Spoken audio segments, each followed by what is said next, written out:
Folding chairs dotted the scene, flowers bloomed in clusters, and fairy lights twinkled across my barn, casting a warm glow I hadn't asked for. A white gazebo, something I'd never laid eyes on, stood smack in the middle of my alfalfa field, while folks in suits and gowns strolled across my land like they held the deed themselves. A wedding on my ranch, and I hadn't greenlit a single detail. "Excuse me?" I called out, my voice cracking with disbelief. "Who authorized this?" A woman in a glittery dress spun around, wine glass in hand, and chirped, "Oh, you must be the groundskeeper. Can you move those bales of hay? They're ruining the photo angle." My face flushed hot as I snapped, "No, I own this ranch. Who told you could be here?" That's when I spotted her, Karen Withers, the head of our homeowners association, standing at the crowd's edge, chatting with a tuxedoed man who oozed smugness. She pointed toward the view behind my stables, nodding as if this whole place was hers to command. I marched over, fuming. "Karen!" I barked. Her smile faltered as she met my gaze. "This is private property," I said, my voice steady. "You scheduled a wedding here without asking me?" Karen took a slow sip of her champagne, then replied with icy calm, "Technically, the HOA has shared access rights to the community greenbelt." "This isn't a greenbelt," I cut in. "This is my ranch." "It's for a good cause," she shrugged. "Mayor Denton's daughter's wedding. Very important guests. You should be honored." That's when I uttered words I never dreamed I'd say. "Fine, you leave now, or I call in a demolition crew." Karen's wine glass hovered mid-air. "You're bluffing," she said, but I wasn't. When that yellow caterpillar machine rumbled up the gravel path, engine roaring, the crowd shrieked as if a tornado had touched down. Let me rewind and tell you how we got here.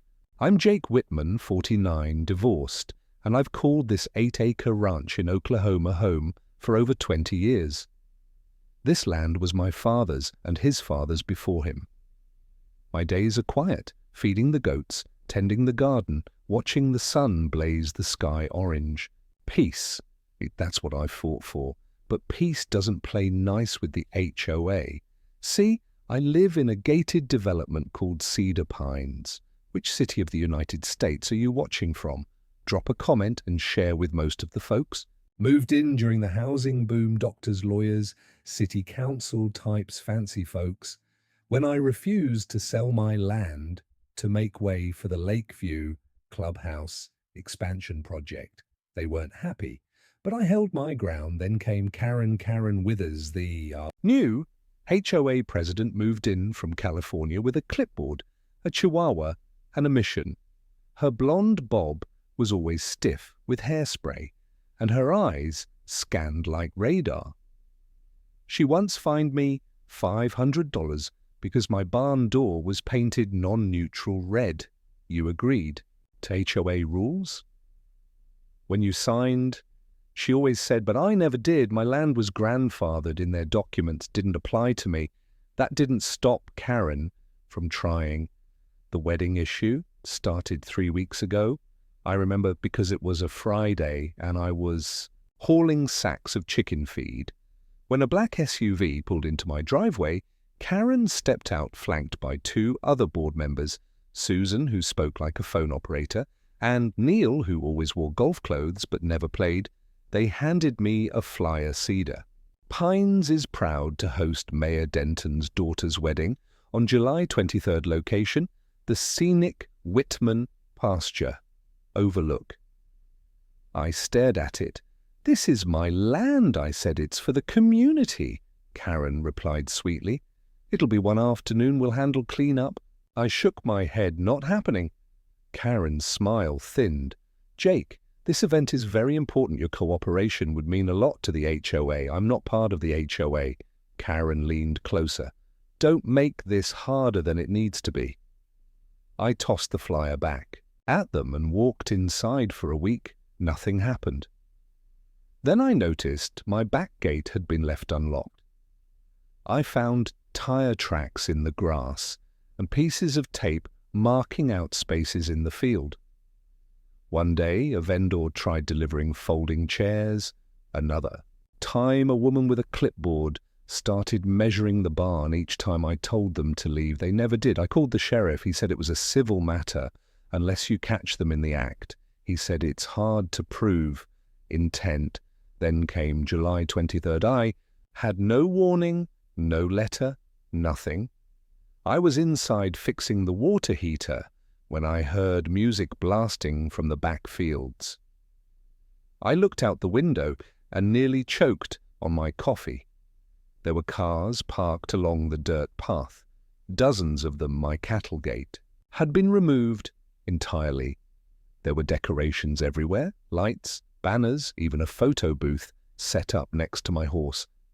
Stable people in dresses and suits wandered across my land, stepping over irrigation lines like they were party streamers. I ran. Outside, that's when I confronted the wineglass lady, then stormed toward Karen. You already know what happened next. I warned them. I called the demolition crew. Now here's something about me. Most people don't know. I used to work in construction.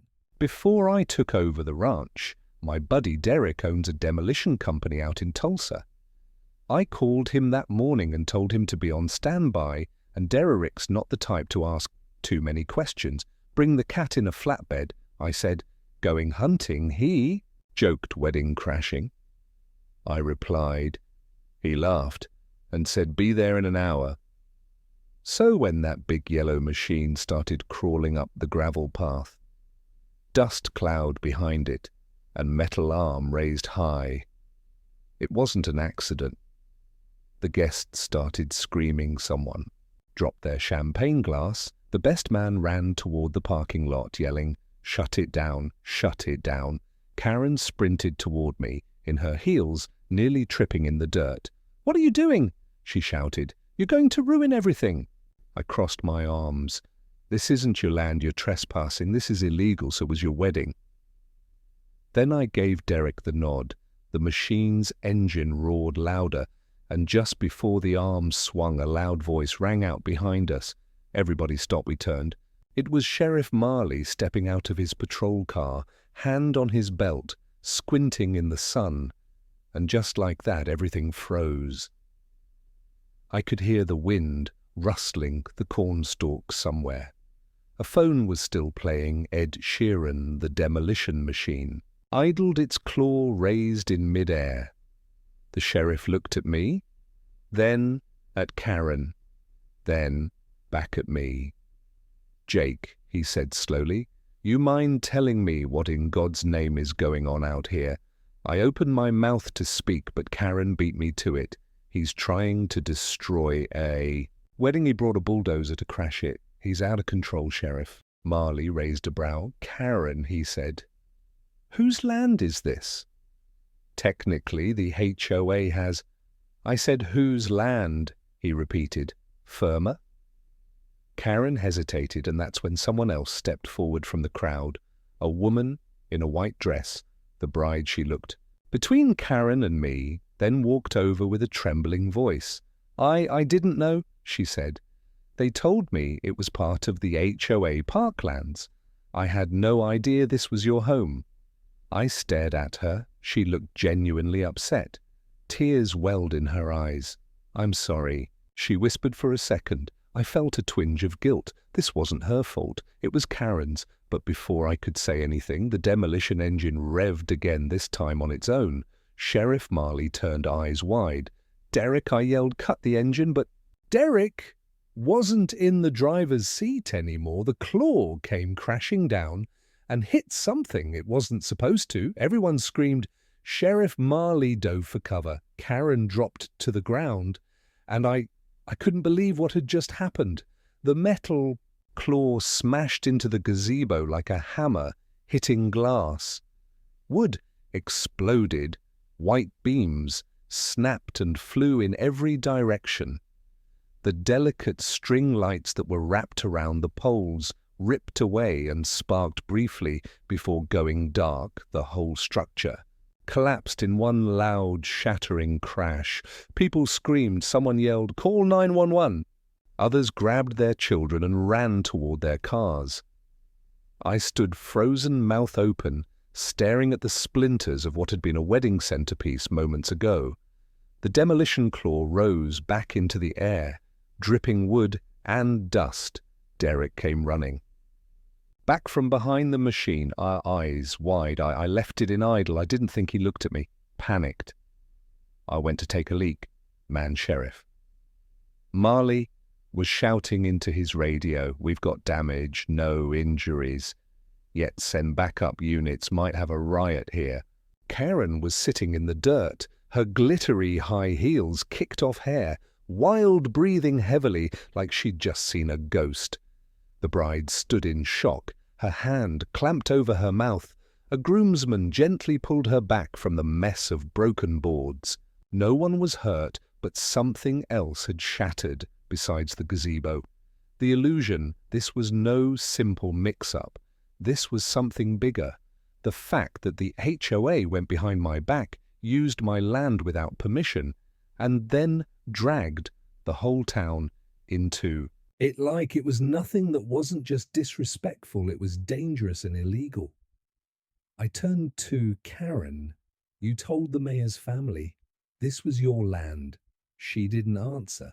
Sheriff Marley stepped between us. "I'm gonna need both of you to cool off," he said. "I need statements, but first I need everyone else gone." He turned to the crowd and barked into his megaphone. "This event is over. Clear." The area immediately, people began trickling out. Some guests took photos of the destroyed gazebo.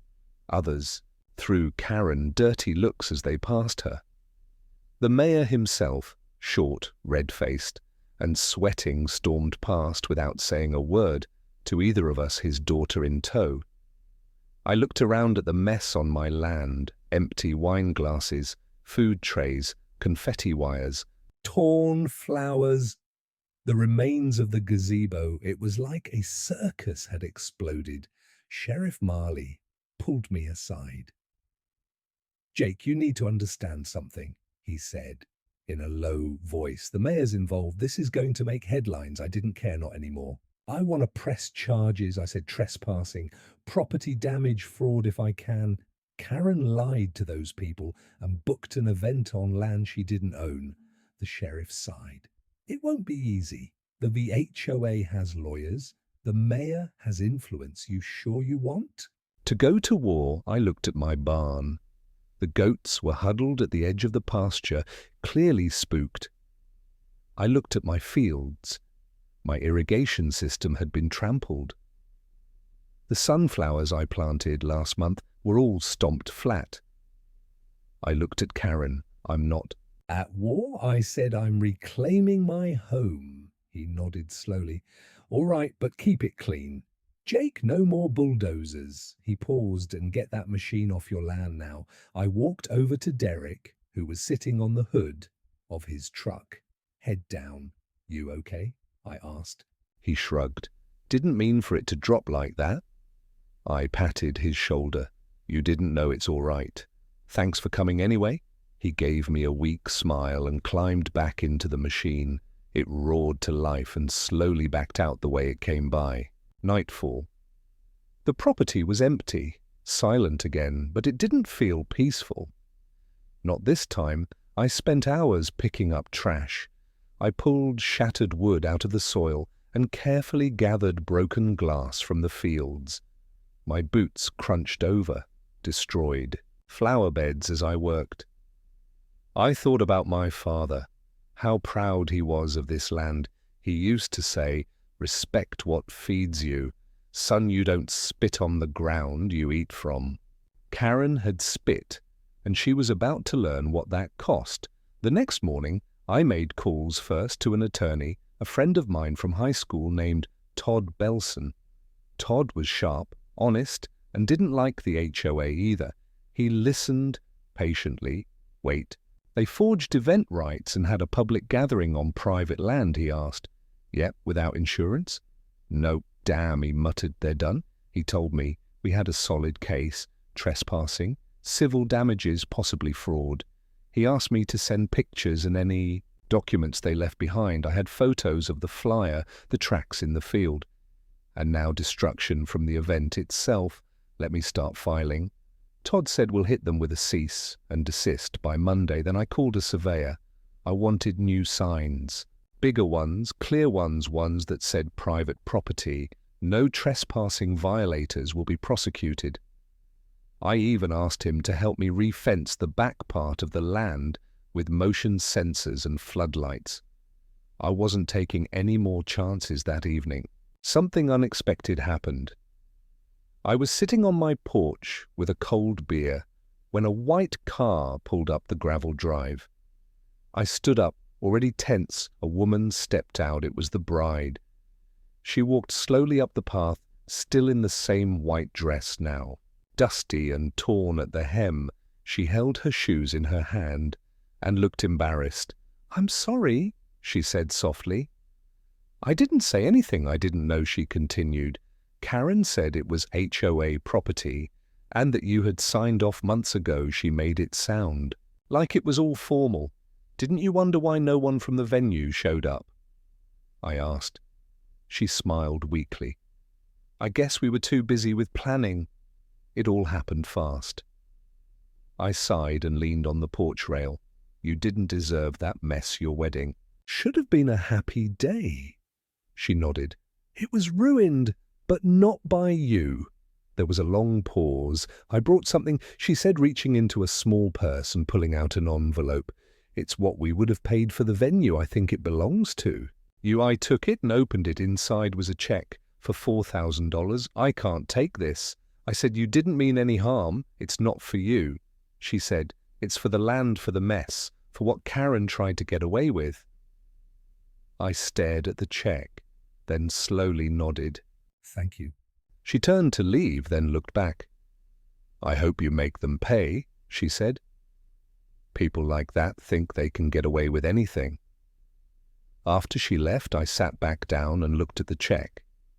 Then I looked at the stars, and I made myself a promise. No matter how long it took, no matter how many doors I had to knock on, how many meetings I had to attend, I was going to make sure Karen answered for this that night. I couldn't sleep. I kept thinking about what Karen said that day. Technically, the HOA has shared access. How did she think she could twist the law like that? The next morning, I went digging, literally. I went into the back office, opened the old metal filing cabinet, and pulled out the dusty property deeds, the HOA agreements, and the land plat when my father signed over the ranch to me. Then I found something I hadn't paid attention to before, a note scribbled in my dad's handwriting. "Don't let them get to Parcel C, Parcel C." I unfolded the land map. Parcel C was the section where the wedding had taken place. A chill ran down my spine. Why would he write that? What was buried in Parcel C? And why did Karen want it so badly? I stared at the map, and suddenly I knew this wasn't just about a wedding. This was about the land itself, and I was going to find out what they were hiding. The next morning, I was out in the fields before the sun rose, boots on, hat pulled low, shovel in hand. Parcel C. That part of the land had always felt different, flatter, more isolated, and a little too perfect. My dad never let us play there growing up. He kept the fence around it tighter than the rest, and he even planted dense brush on the west side so no one could peek through. At the time, I thought it was just to keep the goats in. Now I knew better. I walked slowly to the center of the field, the exact spot where Karen's rented gazebo had stood before it got flattened. There were still splinters of wood sticking out of the ground, but I ignored them. I unfolded the old map again, lining up the corner, stakes right in the middle where the dirt darkened and the grass grew sparse, was an X in pencil, barely noticeable unless you were looking. Parcel C. I planted my boot into the earth and shoved the shovel in. Thud, shove, thud. The ground was harder than usual, almost packed. After a few minutes, the shovel hit something that didn't sound like rock clank metal. I knelt down and started clearing the dirt. By hand, it took me 20 minutes, but eventually I uncovered a rusted hatch, a handle, rectangular, like a door, into the ground. I yanked hard. It didn't budge at first, but then creak. It popped open, revealing a dark hole beneath a crawl space. I grabbed. My flashlight took a breath and dropped down. It was a tight squeeze. The air was musty and cobwebs clung to my face as I moved. The space opened into a small concrete room, maybe 10 by 10 FT. There were shelves, a metal filing cabinet, and a dusty wooden desk on the wall. Yellowed papers were tacked up, surveys, signatures and maps. Some were stamped with red ink, Confidential Cedar Pines' mineral claim. I blinked. Mineral claim. I scanned the documents quickly. There were mentions of rare earth metals, water rights, and a Project Lake View proposal, dated 1987, way before Cedar Pines was ever developed. The most important paper of all sat in a locked file box on the desk. The key was taped underneath. When I opened it, I found what looked like a private lease. A 99-year land rights lease my father had signed with a company called Redbird Holdings, Inc. But the key detail parcel C was exempt from any residential or commercial development. It was protected land leased only for natural resource study and preservation. It couldn't be sold, built on, or used for public events. And Karen had just hosted a wedding on it, a wedding that may have violated federal land use law. I climbed out of the crawl space and wiped my hands. The wind had picked up clouds, rolled over the hills. I didn't know who Redbird Holdings was, or if they even still existed, but this changed everything. Back at the house, I scanned the documents and emailed them to Todd, my lawyer. His response was immediate. "Jake, this is big, like lawsuit, big." I didn't answer right away. My mind was racing. Karen didn't just schedule a wedding on my land. She did it on federally protected land she had no right to touch, and she knew I was sure of it. Now, later that afternoon, I headed into town to get supplies. As I parked outside the hardware store, a few folks were gathered by the bulletin board reading a large notice pinned to it. One of them saw me and whistled. "Jake," he called, "you seen this?" I walked over. It was an HOA bulletin, printed in bold font, emergency, HOA meeting, Wednesday night, subject, behavior of Mr. Jake Whitman, damages to community event. Below that they had listed everything: reckless endangerment, property destruction, public intimidation, and laughably emotional trauma caused to wedding guests. They're blaming me.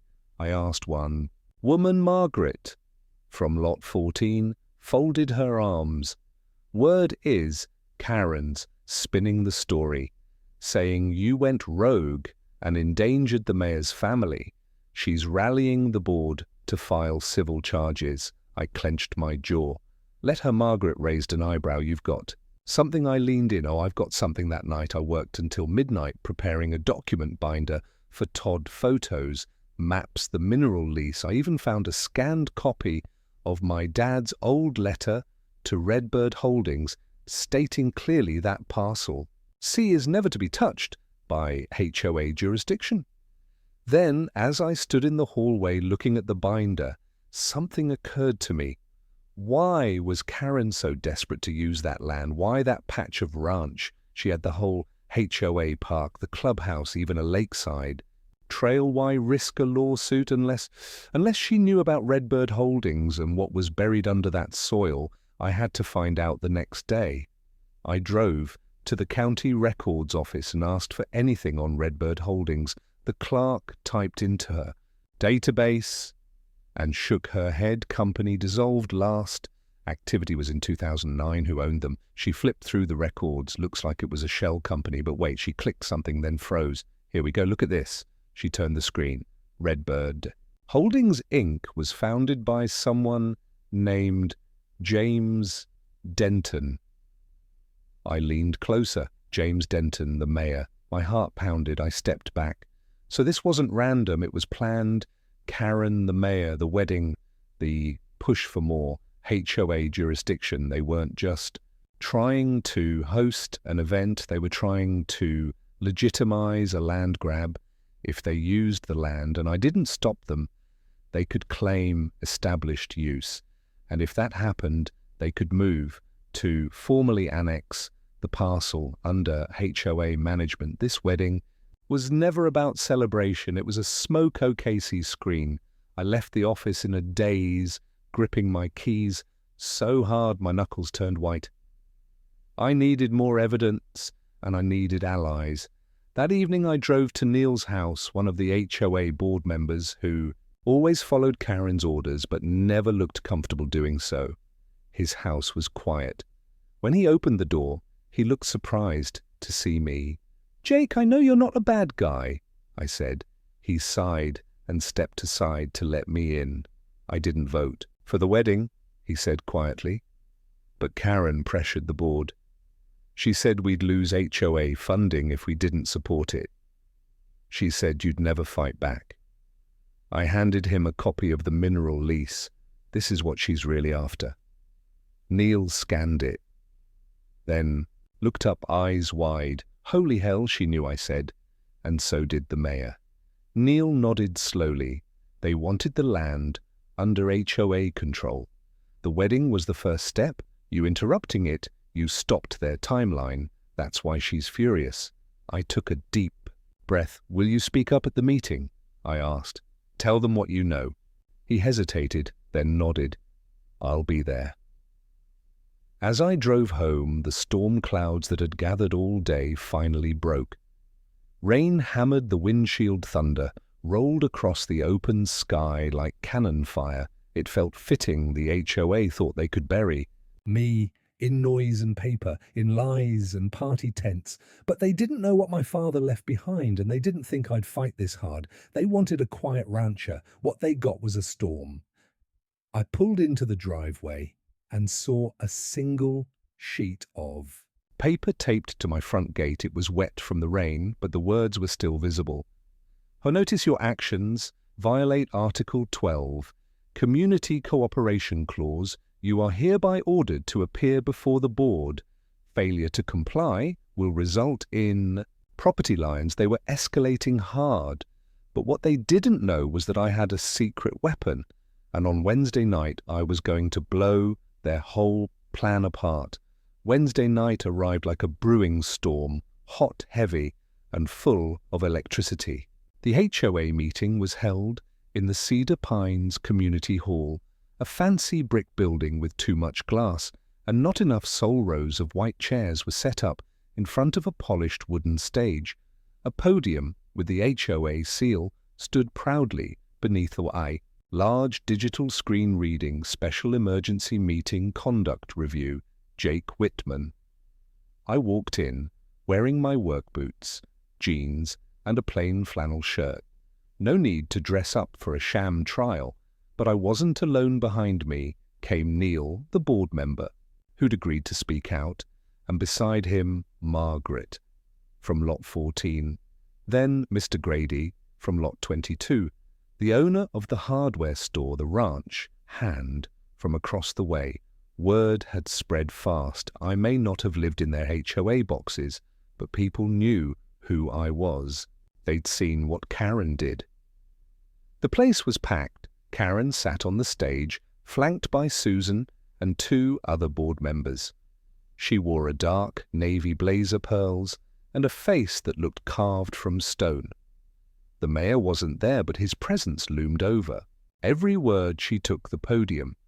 "This meeting," she said, "has been called to address the behavior of Jake Whitman, specifically his reckless endangerment of community guests, destruction of shared amenities, and refusal to cooperate with HOA planning." Policies. A few people in the crowd shifted uncomfortably. Karen continued. "Mr. Whitman brought a demolition vehicle to a wedding. He destroyed a rented structure. He caused mass panic among citizens, and he embarrassed this community in front of very important public figures. She held up a document dramatically under Article 12 of the Community Cooperation Clause. We are within our rights to pursue financial penalties, property lines, and formal removal of Mr. Whitman from shared community oversight. I leaned over to Neil. "They're going for my head," he whispered. "Wait for it." Karen turned to the crowd now. "Before we take a board vote, we will allow Mr. Whitman 5 minutes to speak. 5 minutes. Generous. I stepped up to the podium, cleared my throat, then, instead of talking, I held up the lease. This, I said, voice calm, is the mineral rights lease to Parcel C, my land. It was signed in 1987 by my father and a company called Redbird Holdings, which was secretly created by Mayor Denton." The room went dead silent. Karen's face twitched. I continued, "According to this lease, Parcel C cannot be developed. It's protected. It's outside of HOA control. And hosting a wedding there on federally leased land isn't just illegal, it's potentially criminal." Gasps rose from the crowd. Karen knew, I said. She lied to the bride, lied to the board, lied to you. I turned to Neil, who stood and stepped forward. "I'm on the board," he said. Voice shaking slightly, Karen pressured us to vote. She said if we didn't go along, we'd lose funds. She never told us the land was protected. The room erupted into murmurs. I raised my hand. "There's more." I said Karen wasn't just helping the mayor's daughter, she was helping the mayor himself. James Denton created Redbird Holdings. He wanted to reclaim the land through use so they could annex it. This wedding was just a front. I dropped the final bomb. I've filed an injunction with my attorney. A federal review is underway. And if this HOA doesn't want to be the subject of an investigation, I suggest you all take a very careful look at who you're following. Silence. Then voices, angry ones. Someone yelled, "You used us, Karen." Another, "Is this true?" Karen stood up, her face pale. "This is slander," she hissed. "None of that is proven."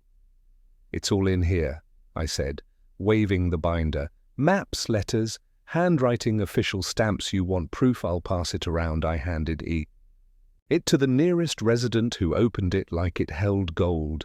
The room cracked open with whispers, mutters, and the rustling of pages. Then Margaret stood.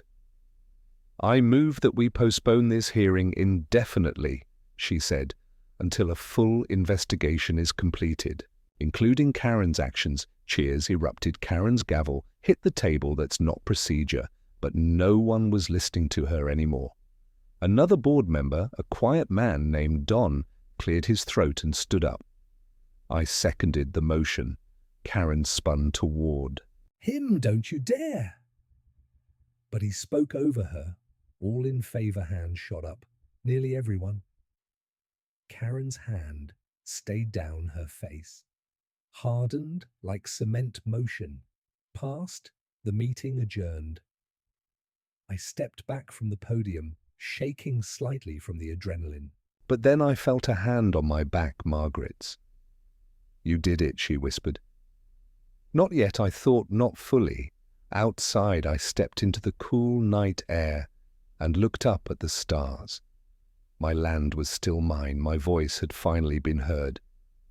But the damage wasn't. Over the mayor wouldn't go quietly, and Karen, she wasn't done yet. The next morning, I received a letter, no postage, hand delivered, slid under my door. "You think you won? This is bigger than, back off, or else no signature, just a threat." I looked out the window and realized this battle wasn't over.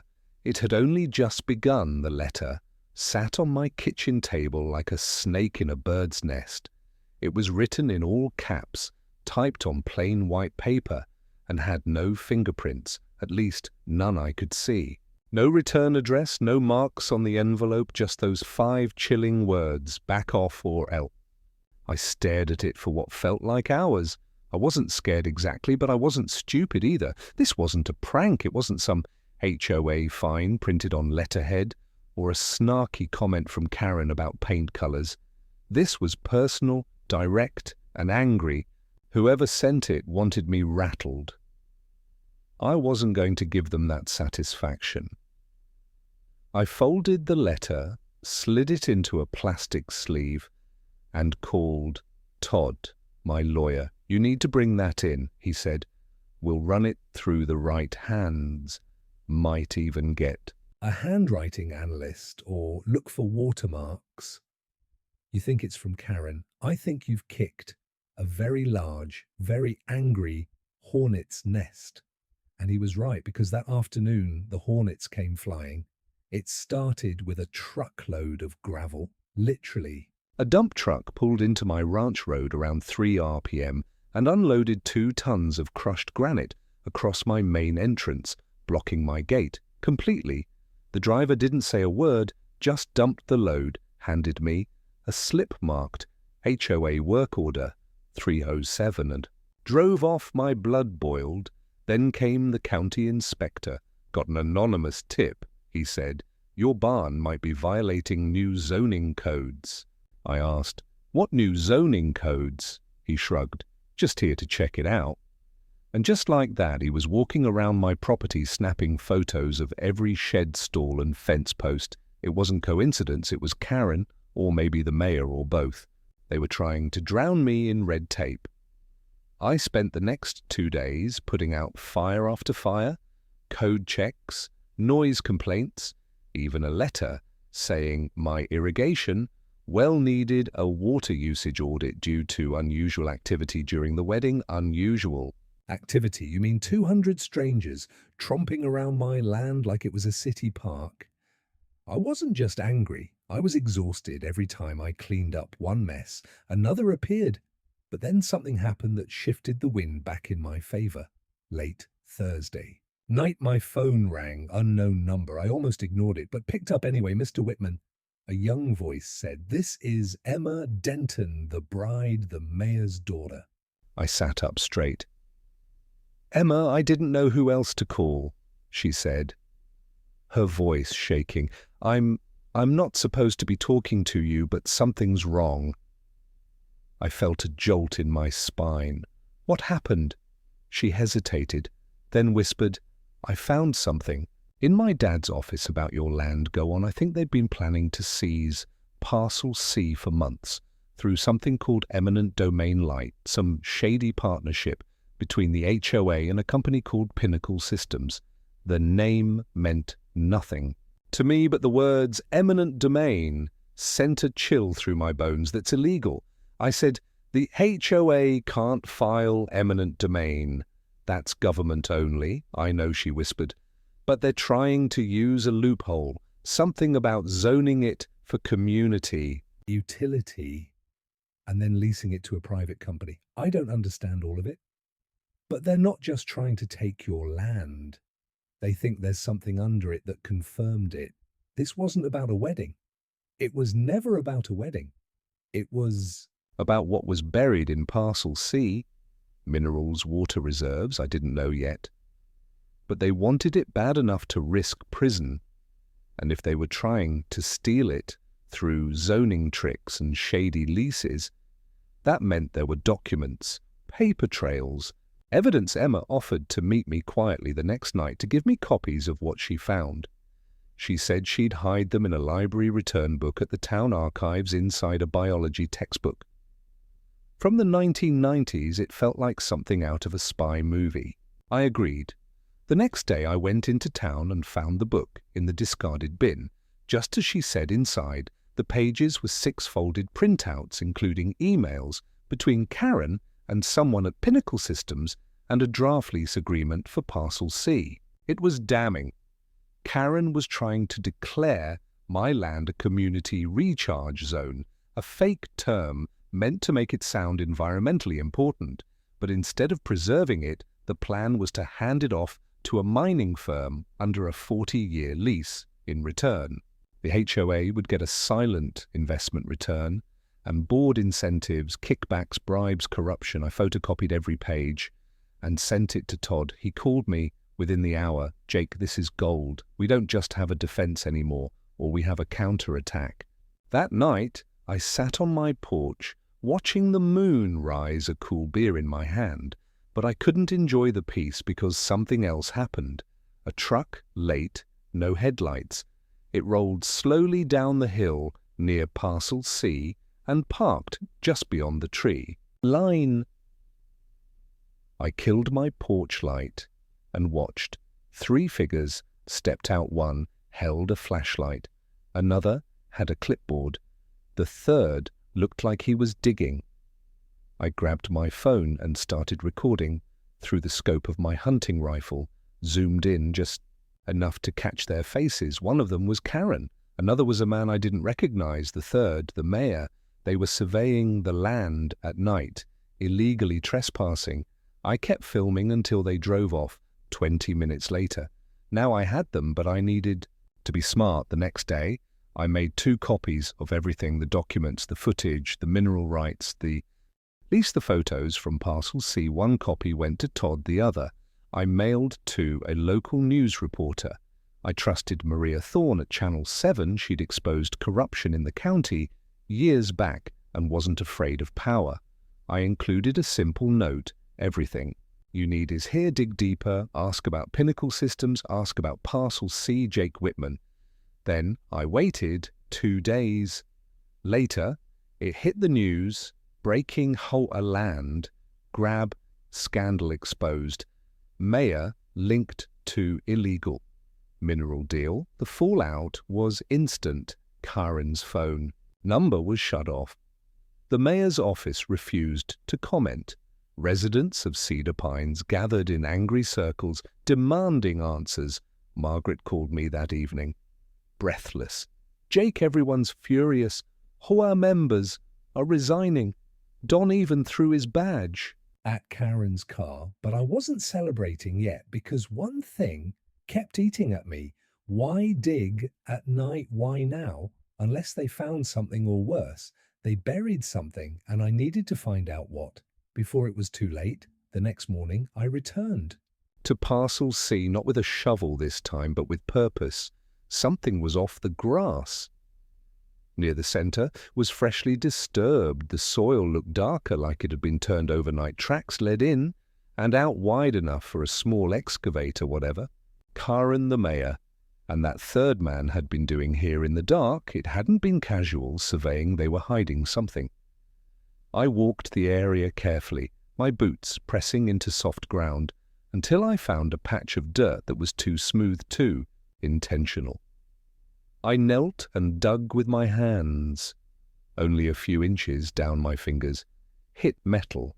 Another hatch, smaller than the first one I discovered, but new. The hinges weren't rusted. This one had been placed recently. They were burying something I pried. It opened with a crowbar from my truck. Inside was a black watertight case like the kind used for sensitive electronics or evidence transport. I lifted it out slowly, my hands trembling from adrenaline. When I opened the case, I froze. Inside was a thick, manila envelope marked Pinnacle Systems. Phase 2, confidential, a portable hard drive and a flash drive sealed in a static-proof bag beneath. That a folded map showed more than just Parcel C. It covered the entire Cedar Pines area. Red X's dotted the map in a grid. Each X marked a mineral-rich section, including under the HOA park, the lake trail, and most heavily circled my land. There were annotations in the margins. Test, borehole results, positive, phase 2, expand lease zone, via annexation, final. Step remove, current landowner obstruction, JWJW me. I sat back in the dirt, heart pounding. This wasn't just shady real estate manipulation. This was a coordinated plan to remove me by force, if necessary. The marriage, the gravel dump, the code violations, the threats, it all made sense. Now they weren't just greedy, they were dangerous. I returned to the house and immediately called Todd. When he picked up, I said, "I found something worse than we thought. Come over now." When he arrived within the hour, I handed him the box and he sifted through it. Face tight, they were planning full-scale mineral extraction, he muttered. And these documents, this hard drive, this is corporate espionage material. We're not just looking at a civil suit anymore. What do? Todd looked up, we call the feds, and we contacted the Bureau of Land Management and the US Department of the Interior. We sent scanned copies of everything and overnighted the physical case to a federal. Investigator Todd warned me it could take time, but the content was enough to initiate an immediate inquiry. By the weekend, news vans were camped outside Cedar Pines. Maria Thorne from Channel 7 came back with a full investigative team. The town was buzzing, residents packed into emergency meetings demanding Karen resign. The HOA board was in total meltdown. 2 members had already quit. Susan had fled the neighborhood entirely, but the most surprising moment came when Mayor Denton, looking worn and frazzled, appeared on the evening news. "I had no knowledge of any illegal activity," he said. "These documents are forgeries. I deny any connection to Pinnacle Systems or the events Mr. Whitman describes," but he was sweating bullets. And then came the twist on Monday morning. A federal agent named Special Investigator Holbrook knocked on my door, tall, quiet, polite, but stern. He flashed his badge and asked to walk Parcel C with me. I took him straight to the hatch. He nodded, examined it, and called in a tech team within the hour. By that afternoon, I watched 6 government vehicles arrive at Cedar Pines. Investigators swarmed the HOA office. Laptops were seized. Boxes of records were removed. They even towed Karen's Range Rover. I should have felt victorious, but I didn't, because Karen was gone. Her house, empty mailbox stuffed with unopened letters. Neighbors said she'd packed a single suitcase the night before and drove off around midnight. One person thought she was headed to Arizona. Another said Mexico. Whatever the truth, she'd run, and the mayor, he disappeared from public view. Rumors swirled about pending indictments, offshore accounts, and secret business ties to Pinnacle Systems. The town was on fire with gossip. But while the legal war was underway, I focused on something else: healing the land. The wedding debris was finally gone. The trampled sunflowers, I replanted them. The fencing was rebuilt stronger. The motion sensor lights were upgraded. And the best part, the people, dozens of neighbors, some I'd barely spoken to, came by to help. They brought paint tools, even extra hands. Margaret organized a cleanup crew. Neil helped rebuild the irrigation pipe. Emma Denton, yes, the bride, showed up with a tray of cookies and a handwritten note that read, "You protected more than your land. You protected all of us. Thank you." But just when I thought things were settling down, one more surprise came: a knock on my door. I opened it to see Special Investigator Holbrook again, this time holding a federal envelope. "We analyzed the flash drive," he said.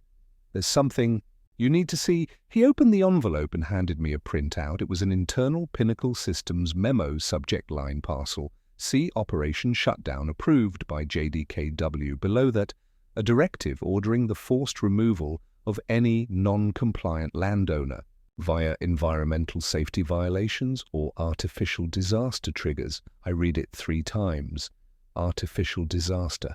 Holbrook nodded. They planned to stage an emergency, a fire, a spill, something that would allow them to seize control of your land through Emergency action. I sat down hard. "They were going to burn me out," I whispered. Holbrook's face stayed calm. "We'll prosecute them. Every name on that memo." I nodded, my hands shaking slightly.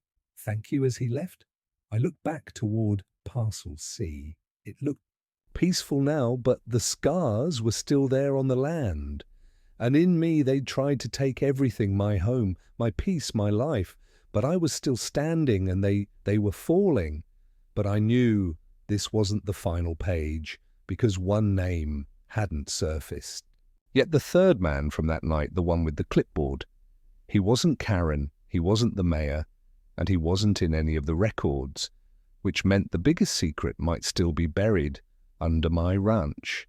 Waiting 2 weeks past. Cedar Pines was a different place the HOA was in. Shambles, the community board dissolved temporarily. Karen was still missing. Mayor Denton had stepped down due to health reasons, which was a fancy way of saying he was hiding from subpoenas.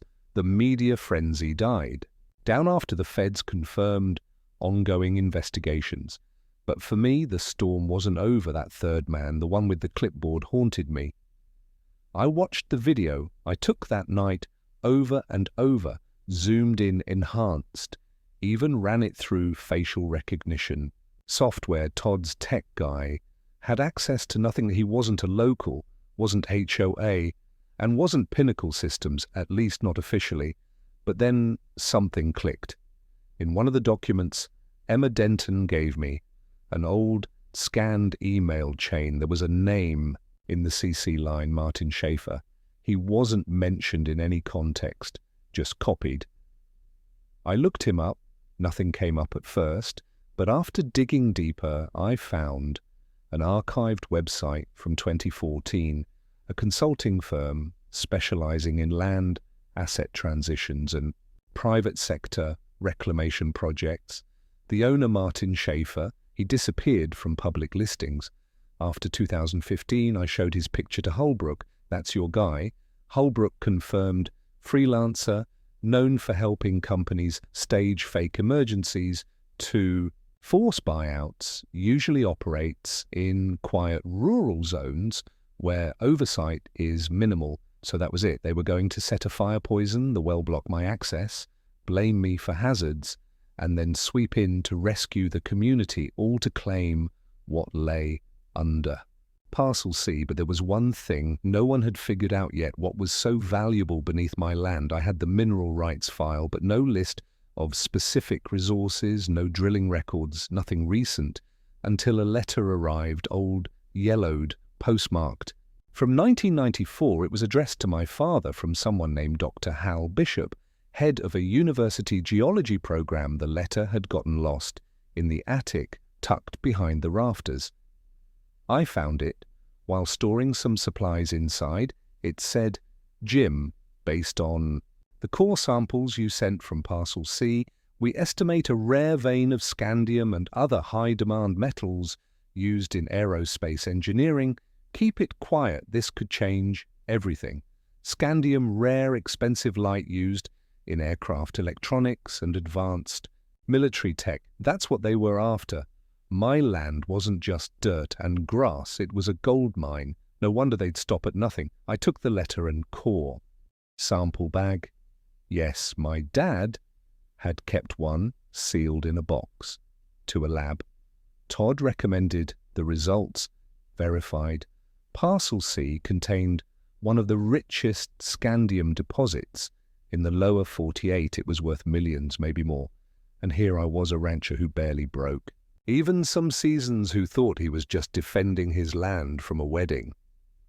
Now I understood the stakes. They wanted to rob me of a legacy my father had quietly protected all his life.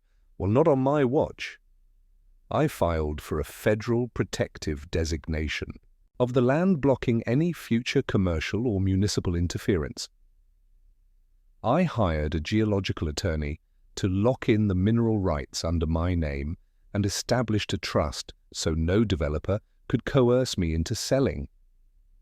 I even worked with a sustainable mining co-op to explore ethical extraction that wouldn't destroy the land. But most importantly, I went public. Channel 7 aired a full special on the ranch war at Cedar Pines. They showed everything: Karen's lies, the HOA's power games, the wedding, disaster, and the scandium discovery. People all over the country reached out. I became a symbol, not because I fought with violence, but because I refused to back down. Still, justice hadn't finished its course. 2 months later, I got the call. Special. Agent Holbrook. Karen was found, he said, living under a false name outside Sedona, Arizona. Will she be charged? Oh yes. Wire fraud, land conspiracy, multiple counts. and the mayor, his immunity deal, fell through. Looks like he'll be standing trial. And Schaefer Holbrook paused, gone no known address, but we're tracking offshore payments that tie back to him. So one snake escaped, but most of the pit had been torched. I stood again on Parcel C that night under a full moon. The sunflowers were growing. Again the soil felt rich, reborn. I thought of my father and how quietly he'd guarded this secret, and I thought of the people who'd helped me. Emma, Margaret, Neil, Todd, even Derek, who'd brought the bulldozer that started it all. They reminded me that when you stand your ground, not with bullets, but with truth, good people will stand with you.